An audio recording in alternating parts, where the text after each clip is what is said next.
Pemerintah mengebut pembangunan infrastruktur di Ibu Kota Nusantara atau IKN Nusantara, Kalimantan Timur.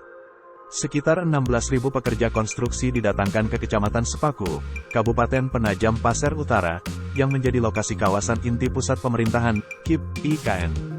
Pembangunan IKN Nusantara hingga 2045 sendiri diperkirakan menyerap ratusan ribu tenaga kerja. Meski demikian, pemerintah daerah setempat rupanya belum diajak koordinasi oleh otorita IKN terkait dengan ketenaga kerjaan.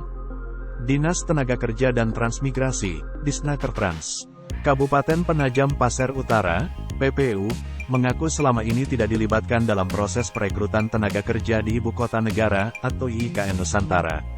Selama pembangunan proyek IKN Nusantara, Disnakertrans PPU tidak menerima informasi baik mengenai jumlah pekerja lokal khususnya PPU yang telah terserap, maupun perusahaan yang beroperasi di IKN Nusantara. Ia menjelaskan bahwa, pihaknya tengah berkoordinasi dengan perusahaan yang beroperasi di proyek IKN Nusantara, baik terkait jumlah pekerjanya, maupun jenis pekerjaan yang dilakukan. Hal itu menurutnya penting, lantaran sejauh ini daerah IKN Nusantara masih merupakan wilayah administrasi PPU. Disinggung mengenai kedatangan ribuan pekerja ke IKN Nusantara, kata dia juga pihaknya belum mendapatkan informasi. Baik informasi secara resmi melalui surat, maupun secara tersirat. Ia membeberkan bahwa sejauh ini pekerja lokal khususnya yang berasal dari PPU, yang telah memiliki sertifikasi sesuai yang dibutuhkan di IKN Nusantara, telah ada sebanyak 795 orang untuk tenaga konstruksi. Sedangkan untuk yang telah mengikuti pelatihan dan tersertifikasi untuk operator alat berat, telah ada sebanyak 16 orang.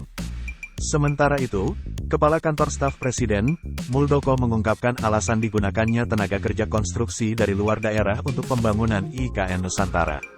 Sebelumnya, Muldoko menyebut, saat ini masyarakat Sepaku masih harus dipersiapkan dengan baik, terutama untuk yang akan bekerja di proyek IKN. Tenaga kerja yang dibutuhkan, harus memiliki sertifikasi atau keahlian yang sesuai.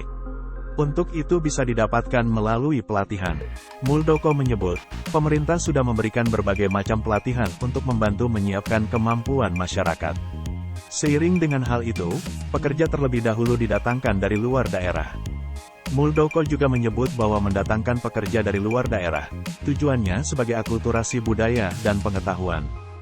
Dari sisi usaha, masyarakat juga diharapkan segera bersiap. Peluang UMKM untuk meningkatkan perekonomian dengan datangnya pekerja dari luar, cukup berpotensi.